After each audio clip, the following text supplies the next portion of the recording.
మీరు కనుక నా ఛానల్ ఫస్ట్ టైం విజిట్ చేస్తుంటే ఇప్పుడు కింద ఉన్న red colour subscribe button click చేసి పక్కన వచ్చిన బెల్ ఐకాన్ ఆల్ అనే బెల్ ఐకాన్ క్లిక్ చేయండి ఫ్రెండ్స్. నేను నోటిఫికేషన్ ఎప్పటికప్పుడు పొందగలరు friends. Hi, I hope you all are fine.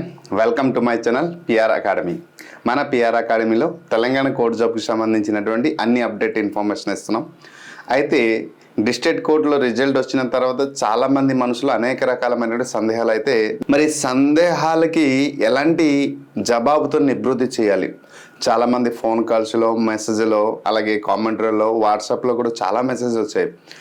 తర్వాత ఫోన్ కాల్ కూడా చేసి అడిగారు, సార్ ఎందుకు ఎలా జరిగింది, వాట్ ఇస్ ద రీజన్, మీరు ఎలా చెప్పారు, ఇప్పుడు ఎలా సెలక్షన్ అయిందంటే ఇంతకుముందు ఎలా చెప్పాను అలా జరిగింది, బట్ ఇక్కడ చాలామంది ఈ మార్క్స్ వచ్చాయి నాకు సెలెక్ట్ అవ్వలేదు, మరి ఏం జరుగుతుంది, ఎందుకు ఇంది ట్రాన్స్పరెన్సీ ఉందా లేదా, ఇలా అనేక రకాలమైన క్వశ్చన్స్ అయితే ఉంది.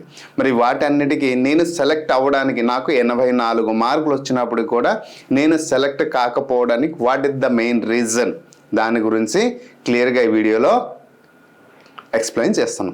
Before going to detail analysis అయితే ఎలాంటి వీడియో చేయడానికి ముఖ్య కారణం ఏంటంటే మీ మనసులో ఉద్భవించినటువంటి డౌట్స్ మరియు కన్ఫ్యూజన్, నా బేడ్ లెక్క, దురదృష్టమా, లేదా నేను పెట్టిన ఎఫర్ట్ ఇంకా చాలలేదా, లేక అక్కడ ట్రాన్స్పరెన్సీ ఉందా లేదా, లేదా ఎలాంటి కాంపిటేటివ్ ఎగ్జామినేషన్కి ప్రిపేర్ అవ్వాలా లేదా అనే మనసులో ఉన్నటువంటి అనేక రకాల సందేహాలు ఏర్పడి మీ మనోధైర్యాన్ని కోల్పోతున్న విద్యార్థులందరికీ క్లియర్గా ఒక వీడియో అందిస్తే ఉపశమనం పొందుతారు. అంటే ఎక్కడైతే ప్రాబ్లం జరిగిందో ఆ ప్రాబ్లం ఏంటి అని తెలిస్తే మనసు కొంచెం కుదుట పడుతుంది. దానిని పొందడానికి నా వరకు సపోర్ట్ అందించడానికి ఈ వీడియో చేయడానికి ప్రయత్నిస్తున్నాను. Hope you understand. So this is the main thing. So అందుచేత వేరే ఉద్దేశం అయితే కాదు.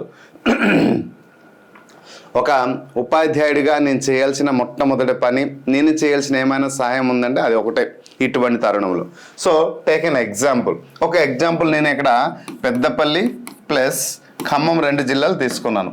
అంటే ఇది ఇప్పుడు junior assistant, record assistant, field assistant, examiner, వీటికి సంబంధించినటువంటి రిజల్ట్ వచ్చింది కదా, దాని గురించి నేను అయితే ఒక ఎగ్జాంపుల్ మాత్రమే ఇక్కడ మీకు ఎక్స్ప్లెయిన్ చేస్తాను. సో ఈ రూపంలో ఉంటుంది. Take an example. పెద్దపల్లి మనం తీసుకుందాం. పెద్దపల్లిలో ఓపెన్ కేటగిరీలు ఎన్ని ఉన్నాయమ్మా? 3 పోస్టులు ఉన్నాయి. అలాగే ఇక్కడ ఖమ్మంలో ఓసీలో ఓపెన్ కేటగిరీలో 1 పోస్ట్ ఉంది. ఆ 1 పోస్ట్ ఉమెన్. ఇక్కడ ఖమ్మంలో ఏం జరిగింది అంటే ఎగ్జాంపుల్ రూపంలో చెప్తున్నాను. సో మనం నోటిఫికేషన్ వచ్చింది అంటే మనం చేస్తున్న పొరపాటు ఏంటంటే మన జిల్లాలో పోస్ట్ ఉందా లేదా ఫస్ట్ చూడట్లేదు. సో అంటే కొంతమంది చూడట్లేదు. ఒకవేళ ఉన్న పోస్ట్ ఉంది, ఓకే ఈ నంబర్ 9 పోస్టులు ఉన్నాయి, ఎవరో ఫోన్లో చెప్పేశారు 9 పోస్టులను అప్లై చేసాం, కానీ ఓపెన్ కేటగిరీలో ఉందా, మన కమ్యూనిటీలో ఉందా లేదా మనం చెక్ చేయట్లేదు. ఫస్ట్ది. సెకండ్ది, ఒకవేళ ఓపెన్ కేటగిరీలో ఉంది అంటే అది మేల్కి ఉందా, ఫిమేల్కి ఉందా, జనరల్ ఉందా అనేది చెక్ చేయట్లేదు. జనరల్కి ఉందా, ఉమెన్కి ఉందా. ఇప్పుడు చూడండి, ఈ ఉమెన్కి ఇక్కడ 72 మార్క్ వచ్చింది. ఓకే 72 మార్క్ వచ్చింది. 72 మార్క్స్కి వచ్చిన అమ్మాయికి జాబ్ వచ్చింది. ఇక్కడ ఇంకొక మేల్ అబ్బాయి 84 మార్క్స్ వచ్చింది, కానీ ఎక్కడ జాబ్ వస్తుందా అంటే రాదు. ఇది జరుగుతుంది వాస్తవం. ఎందుకంటే ఆ ఒక్క పోస్ట్ మేల్కి రిజర్వ్ చేసేటప్పుడు ఓపెన్ కేటగిరీలో 72 వస్తే అక్కడ అప్లై చేసినటువంటి ఈ 4 పోస్టులు ఏవైతే ఉన్నాయి విమెన్కి, ఉమెన్లో హైయెస్ట్ మార్క్ 72.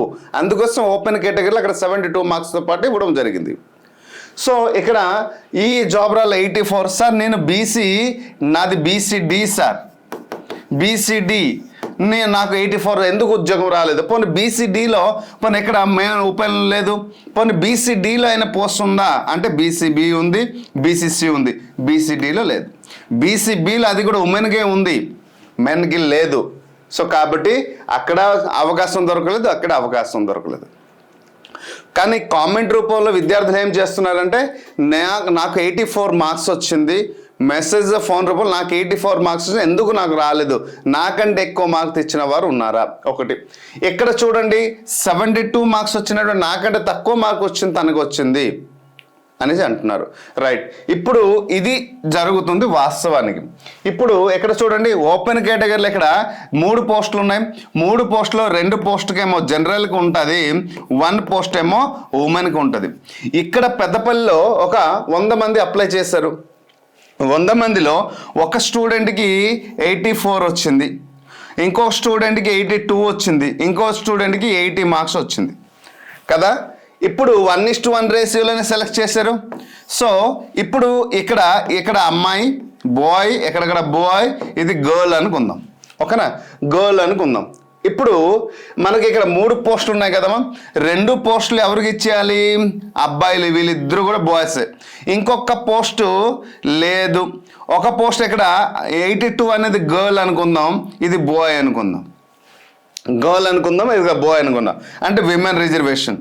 ఇప్పుడు ఈ 3 పోస్టులు వీళ్ళు సెలెక్ట్ అయిపోయారు, 84, 82, 82. ఎక్కడ ఈ 3 పోస్టులు వీళ్ళకి ఇవ్వడం జరుగుతుంది, 84, 82, 80లో వీళ్ళకి ఆల్రెడీ ఇచ్చేయడం జరుగుతుంది. అప్పుడు ఇక్కడ సార్ నాకు 81 వచ్చింది సార్, మరి నాకు లేదు అంటే ఎందుకు ఉండదు, 81 వస్తే ఖచ్చితంగా ఈ లిస్టులో ఉంటుంది, ఉండకుండా తప్పదు.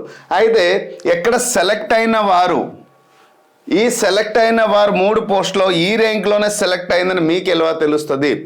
నాకు 81 మార్క్ వచ్చినప్పుడు కూడా పోస్ట్ ఉంది, ఓపెన్ కేటగిరీలో ఉంది, లేదా కమ్యూనిటీలో ఉంది, అయినప్పటికీ నాకు రాలేదు 81 మార్క్స్తో పాటు అంటే అప్పుడు మీరు హైకోర్టుకు వెళ్ళి రిక్రూట్మెంట్ పోర్టల్ ఉంటారు కదా, ఈ రిక్రూట్మెంట్ డిపార్ట్మెంట్లో వాళ్ళకి అడగాలి, సార్ నాకు 81 మార్క్స్ వచ్చాయి లేదా 82 మార్క్స్ వచ్చాయి, అయినప్పటికీ నాకు రాలేదు మా జిల్లాలో, సో నేను కొన్ని వేరే వారికి వచ్చింది, నాకంటే హైయెస్ట్ మార్క్ వారిదా, నా మార్క్ ఎంత ఉందని చెప్పు.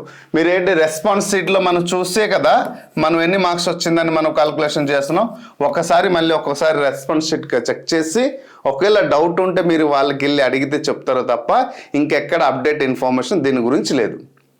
సో ఎన్ని మార్కులో కట్ ఆఫ్ అవుతుంది అనేసి ఎక్కడ మెన్షన్ చేయలేదు, హైయెస్ట్ మార్క్ వచ్చిన. అయితే ఒకటి ట్రాన్స్పరెన్సీగా జరుగుతుంది, అంటే జెన్యున్గా జరుగుతుంది, ఇక్కడ ఎటువంటి చీటింగ్ లేదు, ఎక్కడ ఎటువంటి మోసాలు లేవు, ఇక్కడ ఎవరైతే అనుకుంటున్నారో అమ్మేస్తున్నారు ఇవన్నీ ఫేక్ న్యూస్. ఎవరైతే కష్టపడి చదివి హైయెస్ట్ మార్క్ తెచ్చారో వారికి మాత్రమే సెలెక్ట్ లిస్ట్లో సెలెక్షన్ చేయడం జరిగింది, మిగతావన్నీ కూడా fake news. So fake news ఒకవేళ ఎవడైనా అలా ఛాలెంజ్ చేస్తే నేను ఓపెన్ ఛాలెంజ్ చేస్తున్నాను, మీ వల్ల అయితే నిరూపించండి, నేను మిమ్మల్ని సపోర్ట్ చేస్తాను. కానీ అటువంటివి ఏం లేదు, మాటలు చెప్పడానికి కొన్ని వందలు ఉంటాయి, కానీ అటువంటి ఫేక్ న్యూస్ అయితే చాలా చెప్తుంటారు. ట్రాన్స్పరెన్సీగా జరుగుతుంది, ఎవరికైతే హైయెస్ట్ మార్క్స్ వచ్చాయో వారికి మాత్రం సెలెక్ట్ చేయడం జరిగింది. ఇక్కడ చూడండి, ఎస్టీలో ఒక ఉమెన్కి ఒక పోస్ట్ ఉంది, అక్కడ ఈ జిల్లాలో ఒక 10 మంది అప్లై చేశారు. ఈ 10 మంది అప్లై చేసేటప్పుడు దాంట్లో 5 మెంబర్సే క్వాలిఫై అయిపోయారు. ఈ 5 మెంబర్స్లో ఒకరికి ఏమో 48 వచ్చింది, ఒకరికేమో 60 వచ్చింది, ఒకరికేమో 45 ఎలా వచ్చింది అనుకో, ఈ క్వాలిఫై అయినవారు. ఇక్కడ హైయెస్ట్ మార్క్ ఎంత వచ్చింది, 60 మార్క్ వచ్చిన వరకు దొరికిపోతుంది కదా. అంటే తక్కువ మార్క్ వచ్చిన ఇక్కడ కమ్యూనిటీలో పోస్ట్ ఉండేట ఫిమేల్లో తక్కువ మార్క్ వచ్చేటప్పుడు దొరుకుతుంది, ఇక్కడ హైయెస్ట్ మార్క్ వచ్చినప్పుడు కూడా దొరకలేదు. చూసారు కదా, అక్కడ మనం ఎంత 84 వచ్చింది, కానీ ఇక్కడ 60 మార్క్ కూడా వచ్చింది. ఇక్కడ 60 మార్కులు అక్కడ ఉమెన్లో లేదు, ఆ జిల్లాలో ఎవరు లేదు, ముగ్గురే అప్లై చేశారు, ముగ్గురులో 2 డిస్క్వాలిఫై అయిపోయారు. ఒక స్టూడెంట్ క్వాలిఫై అయ్యారు, కేవలం 40 మార్క్స్తోనే క్వాలిఫై అయ్యారు. అప్పుడు ఆ 40 మార్క్స్తోనే ఆ ఉద్యోగం ఇచ్చడం జరుగుతుంది. రిజర్వేషన్కి ఉన్నటువంటి పవర్ఫుల్ అదే, ఆ నంబర్ రిజర్వేషన్ అనేది అది అస్త్రం అంతే. కానీ మనకి ఎంతమంది మన జిల్లాలో పోటీ పడుతున్నారు అనేది తెలుసుకోవాలి. So this is the detail analysis, అంతేగాని వేరే ఉద్దేశం అయితే కాదు మిత్రమా. మీరు ఇప్పుడు ఎందుకు సెలెక్ట్ అవ్వలేదు అనేసి అవగాహన క్లియర్ అయింది కదా. సో ఈ అవగాహన కల్పించడానికే ఈ వీడియో చేశాను. చాలామంది మానసికంగా బాధపడుతున్నారు మరియు చాలా డిప్రెషన్కి వెళ్ళిపోతున్నారు. సో కాబట్టి దయచేసి అలా వెళ్ళొద్దు, ఇంకొక అవకాశం మళ్ళీ ప్రయత్నించండి. అయితే మీరు చేసిన మొట్టమొదటి పొరపాటు ఏంటంటే నోటిఫికేషన్ వచ్చిన తర్వాత ప్రిపరేషన్ స్టార్ట్ చేయడం. నోటిఫికేషన్కి ఎగ్జామ్కి ఒక 3 months నుండి 4 months మాత్రమే టైం ఉంటుంది. ఈ 4 monthsలో మళ్ళీ నోటిఫికేషన్ అప్లై చేసి ఇవన్నీ చేసి మళ్ళీ ప్రిపరేషన్ మొదలు 1 month ఎలా వేస్ట్ చేస్తారు. తర్వాత 3 నెలలు మనం ప్రారంభిస్తాం. ఈ 3 నెలల్లో ఈ పని ఆ పని చేసినప్పుడు శ్రద్ధ మీద చదివేది లాస్ట్ 1 month. ఇలా చేయడం వల్లే మనకి తక్కువ మార్కులు వస్తున్నాయి. నేనేమంటున్నానంటే ఒక టార్గెట్ పెట్టుకోండి, టార్గెట్ పెట్టుకుంటే ఖచ్చితంగా ఒక 6 months మళ్ళీ నెక్స్ట్ జనవరి 2026 రాబోతున్న జనవరిలో మళ్ళీ నోటిఫికేషన్ ఉంటుంది. కాబట్టి ఇప్పటి నుంచే, ఇది సెప్టెంబర్ అయిపోయింది, అక్టోబర్, నవంబర్, డిసెంబర్ 3 months మన చేతిలో ఉంది. జనవరి నోటిఫికేషన్ వస్తే వాళ్ళకు ఇంకో 3 months 4 months ఉంటుంది.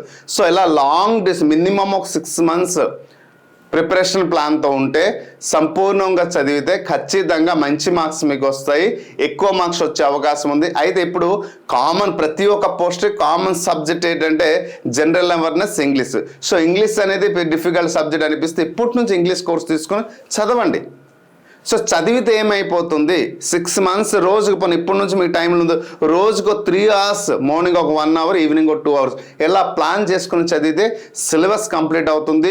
రేపొద్దున ఈ కంటెంట్ అనేది వేరే ఒక జాబ్ పడినప్పుడు కూడా అప్లై చేసుకుని రాసుకుంటే సేమే కదా. Indian history, polity, geography, economy సేమే కదా ఆలోచిస్తున్నారు నా మాట. సేమ్ కంటెంట్, సేమ్ సిలబస్ ఉండేటప్పుడు చదివితే ఏమైంది. సో ఇప్పటి నుంచి ఒక ప్రణాళిక మై డియర్ ఫ్రెండ్స్. గెలుపు ఓటమి అనేది సహజం. అయితే ఓటమికి గెలుపుకి ఒక అడుగుతోనే డిఫరెంట్ ఉంటుంది. ఏంటి ఆ డిఫరెంట్ అనేది, మనం చేసే చిన్న పొరపాటు వల్లే మనకంటే ఇంకొకటి 1 మార్కుతో ఎక్కువ వచ్చి వాడు ఆ పోస్ట్ని సెలెక్ట్ అవుతాడు. ఆ చిన్న పొరపాటు వల్ల 1 మార్కు తగ్గి మనం వెనక్కి అడుగు వేస్తాం, అంతే, మరేం లేదు. ఆ పొరపాటుని తెలుసుకున్నాం కాబట్టి ఈరోజు ఇప్పుడు సరిదిద్దుకుందాం, ఇప్పటి నుంచే ప్రణాళికతో చదువుదాం, అనుకున్నటువంటి లక్ష్యాన్ని చేరుకుందాం. సో ఆల్రెడీ మన దగ్గర కోర్స్ తీసుకున్న వారందరూ వెళ్ళిటి ఉంటే ఇంకా చదవండి, లేదంటే ఇమీడియట్లీ ఇప్పుడు దసరా ఆఫర్లు ఉంది కాబట్టి తీసుకుని చదవండి. This is the best suggestion, అంతకంటే మరి ఏం చేయలేం. సో ప్రతి ఒక్కరు ప్రిపరేషన్ మీద ఉండండి. ఖచ్చితంగా మన తెలంగాణలో 2026 నంబర్ ఆఫ్ నోటిఫికేషన్ అయితే ఉంది. సో అక్కడ వచ్చే ప్రతి ఒక్క నోటిఫికేషన్ మీరు ముందు అడుగులు ఉండాలంటే ఈజీగా సక్సెస్ అవుతారు. So this is the my small suggestion, hope you understand. So ఈ వీడియో ప్రతి ఒక్కరికి షేర్ చేస్తారని ఆశిస్తున్నాను, ఎందుకంటే చాలా useful information. Okay, hope you understand clearly. Thank you. Hi friends, మీరు ఇక్కడ నా ఛానల్ ఫస్ట్ టైం విజిట్ చేస్తుంటే ఇప్పుడే కింద ఉంటుంది red colour subscribe button click చేయండి. పక్కన వచ్చేటువంటి బెల్ ఐకాన్ క్లిక్ చేస్తే నేను అందించే లేటెస్ట్ అప్డేట్ మీరు ఎప్పటికప్పుడు నోటిఫికేషన్ ద్వారా అయితే పొందగలరు ఫ్రెండ్స్. అలాగే నా యాప్ని కూడా డౌన్లోడ్ చేయండి ఫ్రెండ్స్. Thank you.